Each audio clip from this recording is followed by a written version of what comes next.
이런 젠장. 한 명에는 다시 한번 탁자를 내리쳤다. 그리고는 의자를 박차며 몸을 돌려 밖으로 나가버렸다. 걸어가는 한 명의 눈가가 가늘게 떨리고 있었다. 그 뒤를 군단주 마진이 따랐다. 이어 나머지 사람들도 회의장을 벗어났다. 한명회와 군단주 마진은 탁자를 사이에 두고 마주 앉아 있었다. 그리고 먼저 입을 꺼낸 건 한명회였다. 군단주, 이대로 대의를 접어야 한단 말입니까? 아니면 한강을 통째로 뒤엎고 마령공과 마령패를 찾아야 한단 말입니까? 어쩌면 서해를 뒤져야 할지도 모르는 일이 아닙니까? 도대체 대에 가라앉은 신물을 어떤 수로 찾으란 말입니까? 늙은 것들이 망령이 든 것이 아니고서야 어찌 그런 말을 할 수가 있단 말입니까?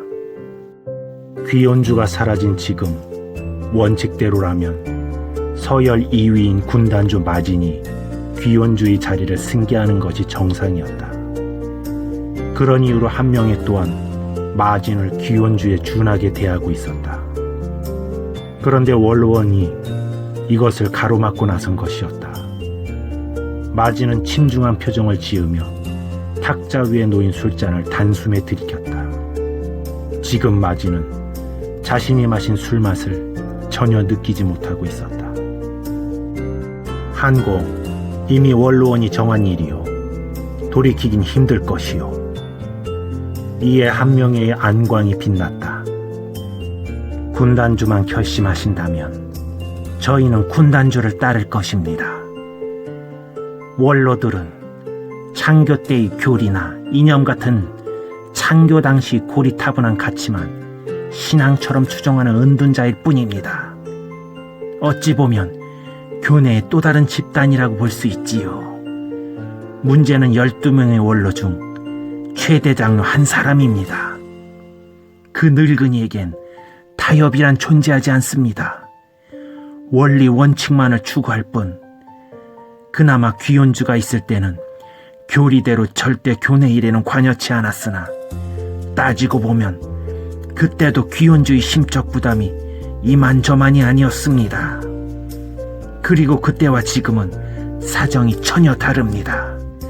어찌되었든 저희는 현 주상을 따르기로 의견을 모았으니 군단주께서 결정만 내리신다면 저희는 군단주의 뜻을 따를 것입니다.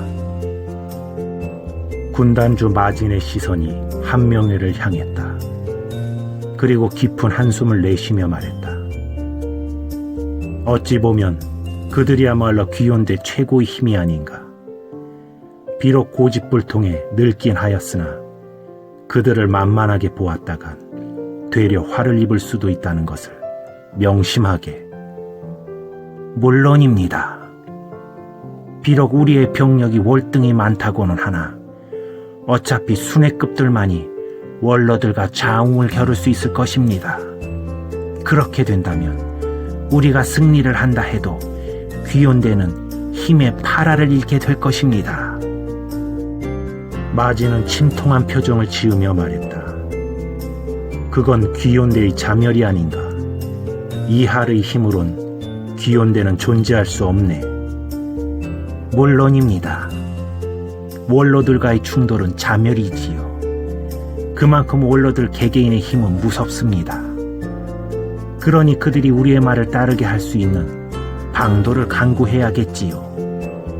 군단주께서 마음만 정하신다면 방법은 저 한명회가 만들겠습니다. 군단주 마진은 두 눈을 감은 채 긴 한숨을 쉬었다. 그리고 몸을 무겁게 일으키며 발걸음을 창가로 옮겼다.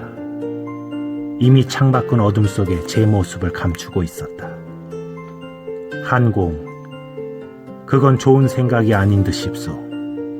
예, 지금 뭐라고 하셨습니까? 그럼 이대로. 군단주 마진은 더 이상 아무런 말도 하지 않았다. 그저 무엇인가를 말하려다 다시 입을 다물었다. 그렇게 얼마나 시간이 흘렀을까? 군단주 마진이 다시 입을 열었다. 귀원대는 강자지존의 법칙이 지배하는 곳이요, 강한 자가 모든 것을 차지하는 곳, 힘이 있다면 언제나 도전이 용인되는 곳, 그것을 통해 지위나 권력을 얻을 수 있어. 그러는 과정에 수많은 마인들이 죽어가지. 그리고 살아남은 자들은 최고로 단련된 인간 병기들 뿐. 그러기에 우리들은 죽음을 두려워하지 않소. 우리 중 누구라도 다음번 싸움에서 죽을 수 있으니까.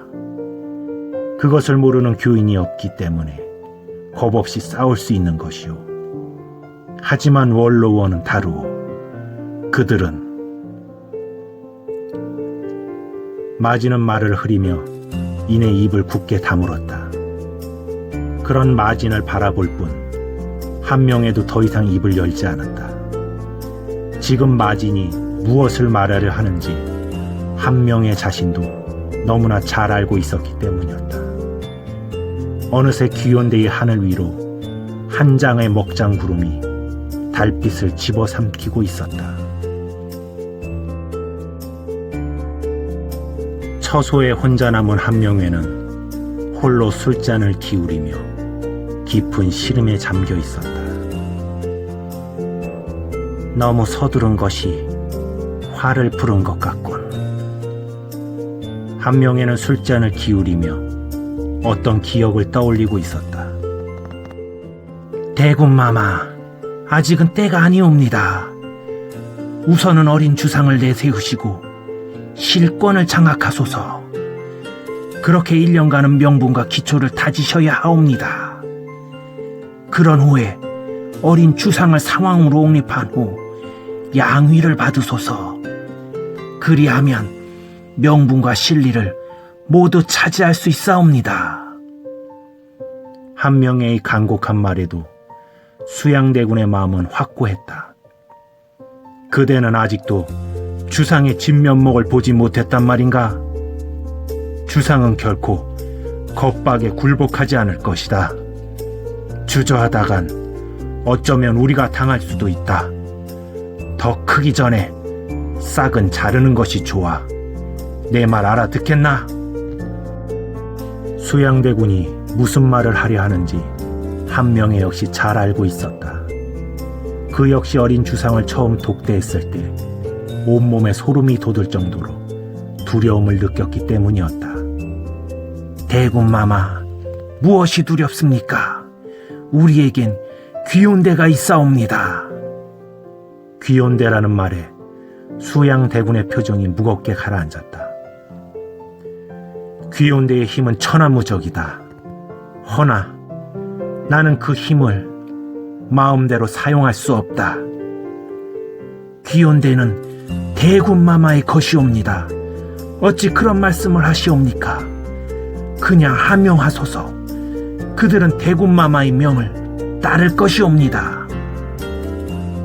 비록 내가 귀온주의나 귀온대를 움직이기 위해선 원로원의 동의가 필요하네. 순애들이 나를 따르려 해도 원로원이 가만히 있지 않을 것이야. 만약 그 일로 나의 권위가 꺾인다면 더 이상 나는 귀온주일 수가 없게 된다. 나는 그것이 두렵네. 술잔을 내려놓은 한명회는 자신의 이마를 짚으며 푸념하듯 말했다. 나의 이상과 나의 꿈, 이 모든 게 어긋나고 말았다. 오히려 내 행동이 세상에 혼돈의 불씨만 뿌려놓은 꼴이 되고 말았으니 나 한명회는 역사에 간신난적으로 기록되게 되었구나. 한명회는 그때 더 간곡하게 청하지 못한 것이 후회되었다. 만약 처음 계획대로 움직였다면 일이 이렇게까지 복잡해지지는 않았을 거라는 후회 때문이었다. 한편 처소로 돌아온 최대 장로는 빛바랜 두루마리 하나를 조심스럽게 꺼내 들고 있었다. 그것을 탁자 위에 내려놓고 두루마리에 감긴 가죽끈을 풀었다. 펼쳐진 두루마리엔 글자가 빼곡히 적혀 있었다. 나는 일대 귀원주 천마다. 나는 힘을 추구했다. 그리고 그 힘의 끝에 섰으며 그곳에서 장막 속에 감춰진 미래를 보았다. 짙은 어둠 속에 잠들어 있는 존재를. 모두는 그것을 두려워하여야 한다. 그 의식이 깨어나는 것을. 그리고 그 의식이 이 땅에서 부활하려 하는 것을. 나의 후손들이여, 그 의식이 부활하기 전 마령검에 의해 귀혼주가 죽고 신물은 사라지리라. 신물은 스스로 주인을 찾아 그를 이곳으로 인도하리니 너희들은 그를 도와 최후의 전쟁에 대비하여야 한다. 만약 승리할 수 있다면. 두루마리를 읽어가던 최대 장로의 시선이 어느새 어둠 속에 잠겨있는 창밖을 향하고 있었다. 정녕 이것이 예언의 시작인가? 아니면 우연의 일치인가? 아직 확신이 서질 않았다. 그런 자신이 귀혼대를 이끈다는 것이 과연 옳은 행동인가 하는 생각이 들었다. 어쩜 그가 예상한 그 이상의 반발이 있을 수도 있었다. 그러기에 지나칠 정도로 혹독하게 한 명회를 대한 건지도 몰랐다. 최대장도는 흔들리는 마음을 다잡았다. 이미 예언은 시작되었다. 그는 최후의 전쟁을 대비할 것이다. 진정한 주인이 신물을 이끌고 모습을 드러내기까지 귀혼대를 최강의 상태로 유지하는 것이 자신의 사명임을 최대장로는 느끼고 있었다.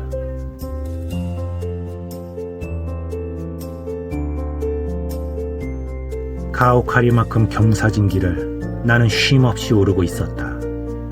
거친 계곡 사이로 운무가 짙은 안개처럼 피어오르자 이내 한 치 앞도 분간할 수 없게 되었다. 이미 나의 감각은 작은 들짐승들의 움직임조차 느낄 만큼 예민해져 있었다. 처음엔 이 모든 것이 두렵기만 했다. 하지만 이젠 아니다. 내가 자연이고 자연이 곧 나였다. 이곳이 천지군. 나는 이마에 흐르는 땀을 손등으로 훔치며 차가운 천지에 손을 담갔다. 손에서 우러난 붉은 핏물이 물감처럼 천지 속으로 번져가고 있었다. 산을 오르던 나는 거대한 살기를 느꼈다. 살기는 그림자처럼 내 뒤를 따르고 있었다. 시간이 흐를수록 놈의 거친 숨결과 살기가 또렷해지고 있었다. 그것은 바람처럼 빠르고 안개처럼 조용했다. 놈의 거친 살기가 점점 나를 조여오고 있었다. 나는 걸음을 멈춘 채 표정 없는 시선으로 깊고 어두운 숲을 지그시 바라보고 있었다. 그리고 조용히 두 눈을 감았다. 나를 향하고 있는 날카로운 시선과 놈의 심장을 타고 전해지는 거친 숨결이 느껴졌다. 그 순간 놈이 숲을 헤치며 나를 향해 몸을 날렸다. 나는 눈을 뜨며 동시에 놈을 향해 일장을 날렸다. 둔탁한 소리와 함께 나를 향하던 놈의 몸이 반대 방향으로 나뒹굴고 말았다. 그리고 놈을 향해 곧게 뻗어있던 내 손은 놈의 피로 붉게 물들어 있었다. 나는 놈이 떨어진 숲 쪽으로 발길을 옮겼다. 그곳엔 황소만한 범 한 마리가 이마에서 피를 쏟으며 죽어 있었다. 나는 한 달 가까이 민가 쪽으로는 얼씬조차 하지 않았다. 사람들의 발길이 닿지 않는 곳과 깊은 산을 찾아 명상을 즐기고 있었다. 간혹 지금처럼 야수의 공격을 받기도 했지만 그건 지금의 나에겐 그리 위협이 되지 않았다. 오히려 깊은 산속을 헤매던 약초꾼이나 산사의 노승을 만났을 때 오히려 내 마음이 흔들렸다. 아마도 사람에 대한 그리움이 아직도 내 마음 깊이 자리하고 있는 것 같았다. 나는 지금도 산도의 꿈을 꾼다. 그것이 산도인지 아니면 소영이인지는 정확히 알 수 없었지만 눈을 뜰 때면 끝간데없는 슬픔이 나를 괴롭혔다. 가끔 그날의 기억이 떠오르면 기쁨인지 슬픔인지 모를 눈물이 통증처럼 내 가슴을 여며왔다. 산도, 그녀는 아직도 나에게 붉고 선명하고 아픈 기억으로 남아있었다. 나는 고개를 돌려 뒤를 돌아보며 큰 소리로 외쳤다. 산도! 너는 내 등에 비수를 꽂고 그래 잘 살고 있냐? 그래, 이왕이면 잘 살아라. 목적을 이루었으니 상금도 많이 받고 좋은데 시집도 가서 아들, 딸 많이 낳거라. 누가 그러더라. 모질고 독해야 잘 산다고. 그러니까 너는 꼭 잘 살 거다. 갑자기 눈물이 날 것 같아 나는 고개를 들어 하늘을 쳐다보았다. 하늘은 눈이 시리도록 맑았다. 그런데 이 끝간데 없는 서러움은 도대체 뭐란 말인가? 못된 계집애. 가마 곁을 종종 걸음으로 따라가던 젊은 계집이 가마에 난 작은 창의 얼굴을 들이밀며 말했다. 애기씨, 좀 괜찮으세요? 많이 불편하시면 좀 쉬었다 갈까요? 젊은 계집의 말에 가마에 난 작은 창이 열리며 꽃단장을 한 새색시 얼굴이 보였다. 나는 괜찮으니 신경 쓰지 않아도 된다. 오히려 이쁜이 너와 가마꾼들이 고생이지. 얼굴만큼이나 심성 또한 고왔다. 이런 아가씨의 말을 들은 이쁜이가 입술을 삐죽거리며 말했다. 대감마님은 정말 너무하십니다. 한양에서 내놓으라 하는 가문들의 혼담은 거들떠보지도 않으시더니 이렇게 험하고 첩첩산중으로 애기씨를 시집 보낼 줄 누가 알았겠습니까? 그리고 애기씨도 그렇습니다. 어떻게 이런 데로 가란다고 그냥 가실 수가 있습니까? 못 간다고 대감마님 앞에서 땡깡이라도 부리셨어야죠. 그 말을 들은 가마 속 여인이 배시시 웃으며 말했다. 아버님께서도 생각이 있으셨을 게다. 그 말을 들은 이쁜이가 입술을 삐죽거리며 말했다. 생각은 무슨 생각입니까? 듣자니 하루 세끼도 겨우 먹는다고 하던데요. 게다가 인물도 영 아니라고 들었습니다. 전 너무 속상해요. 애기씨 인물이야 조선팔도가 다 아는 사실이고 학식 높지 요리도 잘하시지 게다가 마음씨까지 비단결 같으시 않습니까? 뭐 하나 애기씨가 꿀리는 게 없잖아요. 제가 그래서 안방마님한테라도 말씀드리라니까 왜 말을 안 들으세요? 그 말을 들은 여인의 얼굴에 그늘이 지고 있었다. 나는 이미 출가 외인이다. 이뿐이 내가 그렇게 말하는 것은 바로 나를 욕하는 것이다. 그러니 앞으로는 그런 말은 삼가하도록 하거라. 알겠느냐? 이뿐이는 고개를 떨군 채 말했다. 알겠습니다, 아기씨. 그런데 아기씨는 어디 불편한 데는 없으시죠? 있으면 참지 말고 저한테 꼭 말씀하세요. 아셨죠? 오냐, 알겠다. 그렇게 가마를 맨 일꾼들이 산기슭을 돌아가고 있을 때였다. 갑자기 고개 맞은편에서 요란한 징소리가 들려오기 시작했다. 징징징징. 징소리를 들은 짐꾼들이 화들짝 놀라며 겁에 질린 목소리로 말했다. 도적이 나타났다! 도적이! 무기를 꺼내느라 분주한 가운데 어디선가 겁에 질린 목소리가 들려왔다. 이곳이 묘향산이 아닌가? 그렇다면 이 자들은 무징금 패거리가 틀림없구먼? 무징금? 무징금이라는 말에 싸울 채비를 하던 일행들이 하나둘씩 달아나기 시작했다. 관군들도 저들을 당해내지 못하는데 어찌 우리가 저들을 당해낼 수 있겠나? 달아나는 게 상책이구만. 그렇게 달아나는 사람들을 붙잡으며 이쁜이가 말했다. 이렇게 달아나면 우리 애기씨는 어쩐다요? 요래 험한 일 생길까봐 대감마님께서 웃돈까지 들여가며 이렇게 사람을 많이 쓴 거 아니요? 그런데 이렇게 달아나면 어쩐다요? 이쁜이가 달아나는 사내의 옷걸음을 붙잡고 매달리자 사내는 사색이 된 얼굴로 말했다. 네가 몰라서 하는 말이다. 사람 죽이기를 닭 잡듯 하는 놈들이다. 너도 험한 걸 당하기 싫으면 어서 달아나거라. 사내는 그 말을 남기고는 이쁜이를 밀치며 산 아래로 달아나 버렸다. 이쁜이도 더 이상 어쩔 수 없었는지 가마 문을 젖히며 말했다. 애기씨 얼른 나오세요. 우리도 달아나야 하는구만요. 어서요.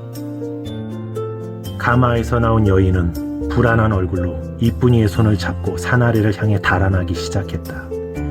하지만 얼마 가지 못해 달아날 수 없음을 여인은 깨달았다. 이쁜아, 너 혼자 가거라. 그게 무슨 말씀이세요, 애기씨? 나와 함께 가면 너도 화를 입을 것이다. 허나 혼자 간다면 충분히 화를 면할 수 있을 것이다. 저 혼자 살겠다고 애기씨를 버리고 가라는 말씀이세요? 전 죽으면 죽었지 절대 그렇게 못하겠구만요. 나를 버리고 도망치라는 게 아니야. 나는 저 계곡 아래 죽은 듯이 숨어 있을 거야. 네가 관하로 가서 사람들을 데리고 오란 말이다. 그럼 우리 둘 다 무사할 수 있어. 내 말 알아듣겠니? 그제서야 이쁜이의 얼굴에 안도의 미소가 어렸다. 알겠습니다, 애기씨.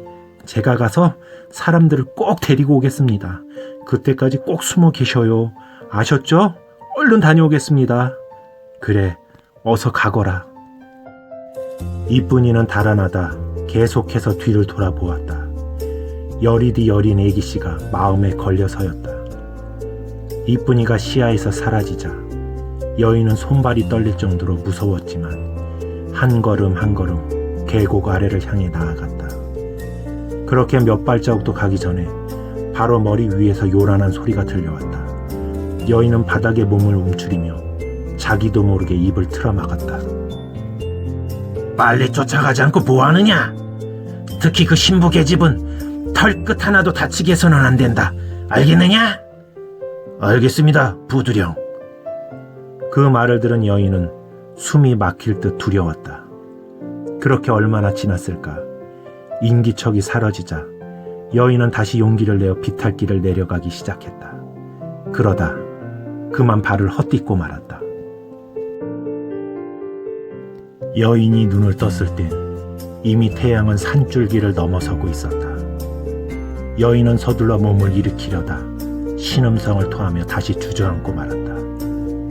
아무래도 떨어지며 발목을 접질린 것 같았다. 그녀가 살아오며 이렇듯 두렵고 비참하기는 오늘이 처음이었다. 눈앞이 깜깜하며 서러움에 눈물이 나오고 말았다. 그렇게 얼마나 울었을까. 어느 정도 마음이 진정되자 갑자기 한기가 몰려왔다. 한낮엔 제법 볕이 따스했는데 그늘진 계곡의 공기는 시릴 만큼 차가웠다. 온몸이 떨려왔다. 추위 때문인지 아니면 두려움 때문인지 여인은 알지 못했다. 그녀 얼굴에 또다시 그늘이 지고 있었다.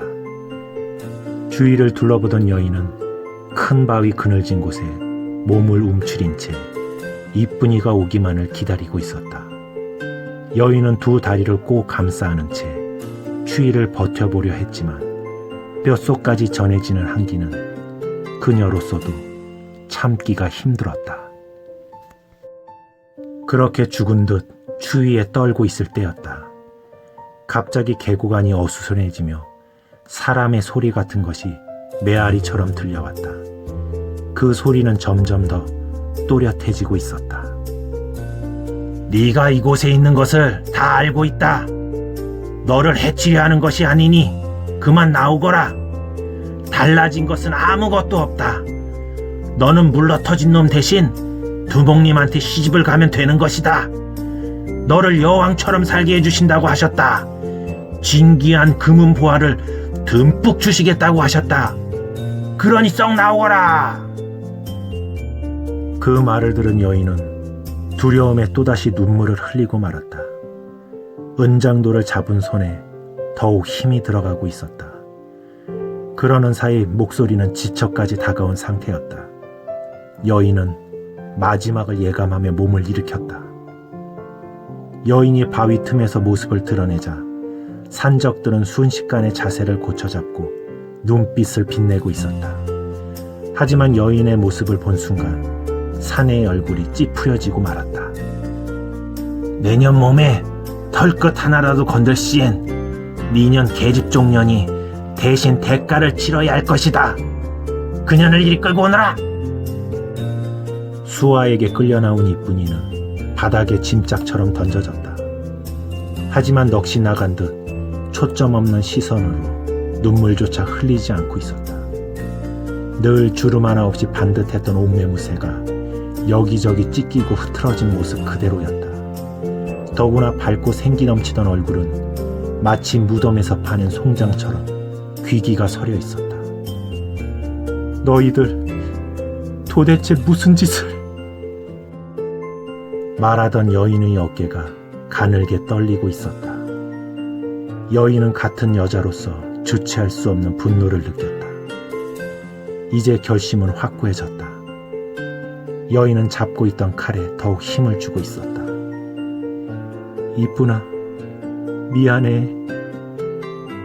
그 말을 들은 이쁜이가 천천히 고개를 들었다. 촉촉히 젖은 다정한 눈길로 자신을 보고 있는 애기씨의 모습이 보였다. 애기씨... 바로 그때 그림자 하나가 소리도 없이 여인의 등 뒤로 다가가고 있는 모습이 보였다. 이쁜이는 황급히 몸을 일으키며 소리쳤다. 애기씨 등에! 이쁜이는 말을 하려 해도 목소리가 입 밖으로 나오질 않았다. 대신 사내가 찌른 시퍼런 칼날이 이쁜이의 가슴을 뚫고 나와 있었다. 그 모습을 본 여인이 놀라 소리쳤다. 이쁜아! 그 틈을 노린 사내가 여인을 덮쳤다. 사내는 여인의 은장도를 빼앗으며 소리쳤다. 부두령 잡았습니다! 그 모습을 본 부두령이라는 사내는 크게 만족해하며 말했다. 잘했다, 잘했어. 그리고 다치지 않게 조심하거라. 오늘 내 놈공이 크니 산채에 있는 계집 중 마음에 드는 계집 하나를 너한테 주겠다. 그 말을 들은 사내가 입맛을 다시며 말했다. 감사합니다, 부두령. 결국 슬픔과 무력감에 여인의 어깨가 무너지고 말았다. 곁으로 다가온 부두령은 수아에게 붙들려 있는 여인의 하관을 움켜쥐며 얼굴을 들어올렸다.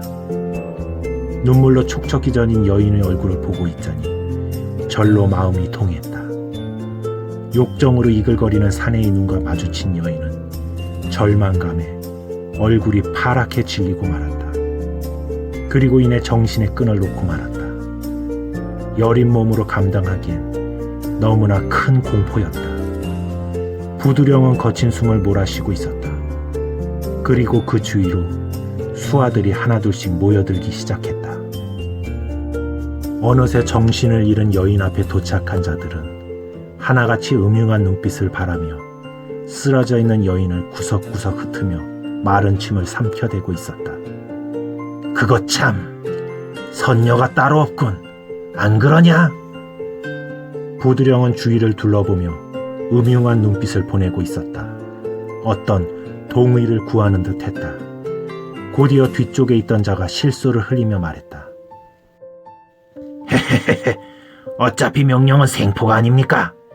산채로 데리고만 가면 그만인 것이지요. 요리를 할 때도 주방장이 먼저 맛 좀 본다고 누가 그를 비난하겠습니까? 그러니 우리가 조금 맛을 본다고 어찌 되게 하겠습니까? 안 그렇습니까, 부두령? 주위에선 너나 없이 음흉한 미소가 터져나오고 있었다. 이제 남은 건 자기 차례만 기다리면 되는 일이었다. 그때 부두령이라 불린 자가 먼저 앞으로 나서고 있었다.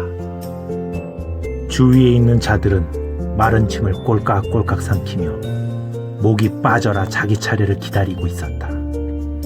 한편 부두령이라는 자는 사람들이 보는 앞에서 아무렇지도 않게 바지를 풀러내리며 여인에게 다가가고 있었다. 바로 그때였다. 등 뒤쪽에서 인기척이 느껴졌다. 웬 놈이냐? 산비탈 쪽에서 하나의 인형이 번개처럼 날아들고 있었다. 막 여인을 겁간하려던 자들이 반사적으로 몸을 돌렸다. 그러자 그들 눈에 나이 어린 청년의 모습이 보였다. 그런데 놀랍게도 젊은 청년은 눈 깜짝할 사이에 시야에서 사라지며 그들과 그녀 사이에서 어느 정도 거리를 둔 채 서 있지 않은가. 순간 사내들이 얼굴에 당혹감이 묻어나고 있었다. 분명 왼쪽인가 싶어 고개를 돌리니 어느새 그 반대쪽에서 자신 발밑에 있던 여인을 조금 떨어진 나무 등걸에 눕히고 있지 않은가. 더 나아가 지금은 그녀와 그들 사이에서 대치하는 형국을 취하고 있었다. 이자를 쓰러뜨리지 못한다면 결코 그녀에게 손을 대기란 불가능했다. 하지만 청년의 나이가 앳된 것을 보고는 약간 마음이 놓인 듯 말을 하는 입가엔 가소로운 미소가 일고 있었다. 내 놈은 누구냐? 짤막한 질문에 청년이 대답했다. 그러는 너희들은 누구냐? 그리고 어찌 이렇게 약한 여인을 핍박하는 것이냐? 이놈 봐라. 새파랗게 젊은 놈이 말이 매우 짧구나. 내 놈이 아무리 양반의 핏줄이라 해도 이곳에선 그런 거 안 통한다. 부두령의 말에 여기저기서 박장대소가 터져나왔다. 사내들은 처음엔 조금 긴장을 했지만 상대가 새파랗게 어린 데다가 인원도 자신들이 몇 갑절은 많았기 때문에 이내 여유를 찾았다. 그때 청년의 눈에 피를 흘린 채 죽어있는 여인의 모습이 보였다. 이미 바닥은 피로 낭자한 상태였다. 청년은 사내들을 노려보며 말했다. 인간이 어찌 이리 잔인할 수 있단 말이냐? 화가 났지만 그렇다고 이자들을 모두 죽일 생각은 없었다. 나는 너희들과 싸우고 싶지 않다. 그러니 사라지거라. 그 말이 끝남과 동시에 괴한들의 웃음소리가 산 전체를 울리기 시작했다. 하하하하, 내 놈이 어디서 잔재주를 조금 익힌 모양이나. 그따위 잔재주는 우리에게 통하지 않는다. 내 놈이 아직 나이가 어려 세상 물정을 잘 모르는 듯하니 내 이번 한 번은 용서해 줄 것이다. 썩 눈앞에서 사라지거라. 부두령이라는 자는 비아냥거리며 주위로 눈짓을 보내고 있었다. 결코 젊은이를 살려보낼 생각이 없었던 것이었다. 젊은이가 물러서는 순간 공격을 가할 생각이었다. 그때 청년의 싸늘한 목소리가 들려왔다. 결코 혼자서 가지는 않을 것이다. 청년의 단호한 말에 사내의 노성이 터졌다. 내 놈이 살 길을 버리고 죽을 길을 택하는구나. 더 궁금한 것이 있거든. 염라대왕에게 나가서 물어보거라. 말이 끝남과 동시에 한 손에 쥐고 있던 검이 반원을 그리며 빠르게 청년을 향했다. 너무나 갑작스러운 공경에 청년의 몸이 균형을 잃은 채 뒤로 두 걸음이나 물러난 후에야 겨우 검을 피할 수 있었다. 곧이어 상대의 검이 재차 공격해 들어왔고 청년은 연신 피하기에 급급할 뿐 감히 반격할 엄두조차 내지 못하고 있었다. 이쯤 되자 부두령은 수비는 접어둔 채 아예 공격에만 열을 올리고 있었다.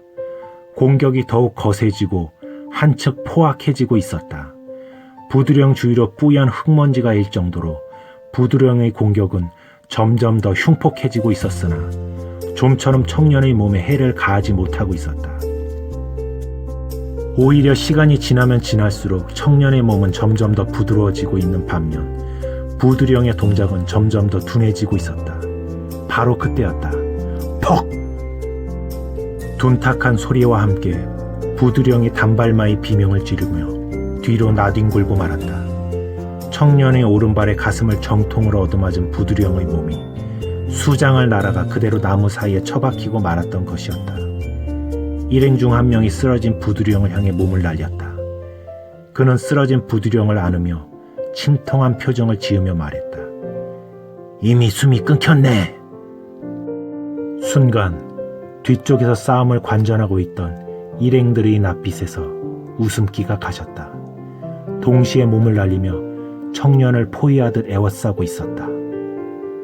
알고 보니 실력을 숨기고 있으셨군. 우리가 깜짝같이 속았어. 가증스러운 놈. 가장 고통스럽게 죽여주마. 각오해라. 말이 끝난과 동시에 8명이 일제히 검과 창을 꼬나든 채 공격해 들어왔다. 아직 여러 사람들과의 실전 경험이 전무했던 나로선 이들의 공격을 피하는 것만으로도 벅찬 지경이었다. 그나마 좀 전의 싸움으로 어느 정도 감각을 찾았던 게 지금으로선 큰 도움이 되고 있었다. 그렇다고 두려운 건 아니었다. 내가 사람을 죽였다는 게 조금 마음에 걸릴 뿐이었다. 내가 거왕과 헤어지고 산속에서 처음 눈을 떴을 때 묘한 기분을 느끼고 있었다. 마치 모든 감각이 눈을 뜬 기분이었다. 풀벌레들의 움직임조차 마치 곁에서 보고 있는 듯 선명하게 느껴지고 있었다. 마치 내 몸이 자연의 일부이냐. 그렇게 산속을 정처 없이 떠돈 지도 벌써 반년이 지나고 있었다. 나는 목적도 없이 산중을 헤매고 다녔다. 내가 어디에 있는지, 어디로 가야 할지 그런 건 중요치 않았다. 그러다 우연치 않게 이들과 마주치게 된 것이었다. 이상했다. 시간이 지날수록 내 눈엔 이들의 행동이 이상하리만큼 느리게 느껴졌다. 동시에 허점 또한 수십, 아니 수백 군데가 보였다. 하지만 이들의 몸에서 풍기는 기도는 결코 이들이 범상치 않은 인물임을 말해주고 있었다. 이대로 피하기만 하다간 결국 당하고 말 거야. 어떻게 하지? 공격을 피하며 이런저런 궁리를 하던 내 머리 위로 한 가닥 스치는 생각이 있었다. 적의 힘으로 적을 무찌른다. 나는 적의 공격을 역이용하기 시작했다. 공격해 들어오는 검을 피하며 살짝 방향을 틀자 뒤쪽에서 공격해 들어오는 적의 정수리를 찌르는 형국이 되었다. 조금만 늦었어도 자신의 검에 동료의 피를 묻힐 뻔했기 때문이었다. 이런 일이 수차례 반복되자 함부로 덤벼들 엄두를 내지 못하고 있었다. 이미 100여 합이 오간 후라 사내들은 가쁜 숨을 몰아쉬고 있었다. 이 새끼 도대체 뭐지? 그러는 사이 3명이 쓰러졌다. 그렇게 심한 공수를 주고받았다고는 믿어지지 않을 정도로 나는 고른 숨을 내쉬고 있었다. 이런 모습에 나 스스로도 놀라고 있었다. 반면 이런 나를 대하고 있는 적들의 두려움이야 어찌 말로 다 표현할 수 있었겠는가. 더구나 시간이 흐를수록 상대의 동작이 마치 어린아이의 걸음처럼 눈에 환히 읽히고 있었다. 내 눈에 비친 적들의 실력은 조잡하기 이를 데 없는 삼류 무사들처럼 보였다. 점점 체력이 다한 괴한들이 주춤하는 사이 또다시 2명이 피를 토하고 쓰러졌다. 이미 쌍방의 균형이 깨진 상태에서 살기 위한 발악을 하는 형국이 되고 있었다. 그때 팽팽한 긴장을 가르며 괴인 하나가 쓰러져 있던 여인의 목덜미를 움켜쥔 채 칼을 겨누며 소리쳤다. 꼼짝 마라! 허튼 짓 할 시엔 인연의 목에 바람구멍이 날 줄 알아라! 괴한은 큰 소리를 치며 칼끝을 여인의 하얀 목덜미에 더욱 깊숙이 밀어 넣었다. 조금만 더 칼끝에 힘을 준다면 금방이라도 흰 살갗을 뚫고 선혈이 쏟아질 것만 같았다. 칼날 사이로 그녀의 검은 머리카락이 물결처럼 휘날리고 있었다.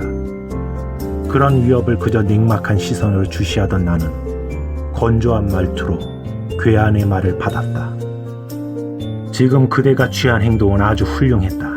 하지만 한 가진 분명히 해두지. 난 그녀가 죽든 살든 별 관심이 없다. 죽이든 살리든 그건 그대의 자유다. 하지만 나의 시선을 끈 건 아주 훌륭한 생각이었다.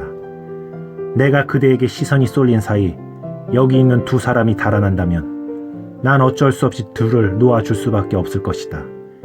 지금으로선 그대가 나의 시선을 끌고 있으니까.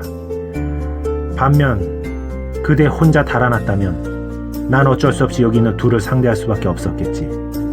하나보다야 둘을 잡는 게 나에겐 이득이니까. 그러니 이왕이면 하나가 죽고 둘이 사는 게 그대들에겐 이득이라는 생각이 드는군. 그런 까닭에 지금 그대의 행동이 훌륭하다는 것이다. 내 말에 사내는 당황하는 듯 했다. 그러는 사이 세 사람의 시선이 동시에 교차하며 어떤 결정을 요구하고 있었다. 잠시 후 두 사람의 몸이 뒤로 조금씩 물러나고 있었다. 그때 여인의 목에 칼을 겨누고 있던 사내가 그 모습을 보고는 다른 괴한들을 향해 소리쳤다. 자네들 지금 무슨 짓을 하는 건가? 설마 너희들만 살겠다는 건 아니겠지? 그러는 너는 우리만 여기에 두고 달아나려는 수작이잖아. 우리는 둘이다. 탈출을 해서 이곳에 있었던 일을 보고하려면 혼자보단 둘이 생존할 가능성이 높다는 것을 알아야지. 반드시 자네의 복수는 우리가 해주겠네. 개수작 부리지 마. 너희 둘이서 시간을 끌어준다면 살아날 가능성은 내가 너희보다 더 높다. 자네들도 알다시피 날쌔기로 날 당할 자가 아무도 없어. 그러니 내가 이곳을 빠져나갈 확률이 더 높다. 그러니 자네들이 뒤쪽을 맡아주게. 내 반드시 두목을 모시고 오겠네. 그들의 대화를 듣고 있자니 한심하다는 생각이 들었다. 그와 동시에 이들에 대한 작은 연민마저 사라지고 말았다. 동정의 가치를 느끼지 못한 것이었다. 나는 여인을 위협하고 있는 사내의 등 뒤로 소리 없이 움직였다. 그리고 사내의 뒷목을 강타했다. 퍽! 뚝! 둔탁한 소리와 함께 사내의 목이 맥없이 꺾이며 모래성이 무너지듯 허물어지고 말았다. 두 눈을 뻔히 뜨고 보았음에도 일이 어떻게 된 것인지 두 사람은 정확히 알지 못하고 있었다. 그들은 공포와 두려움에 감히 저항할 생각도 하지 못한 채 사시나무 떨듯 하고 있었다.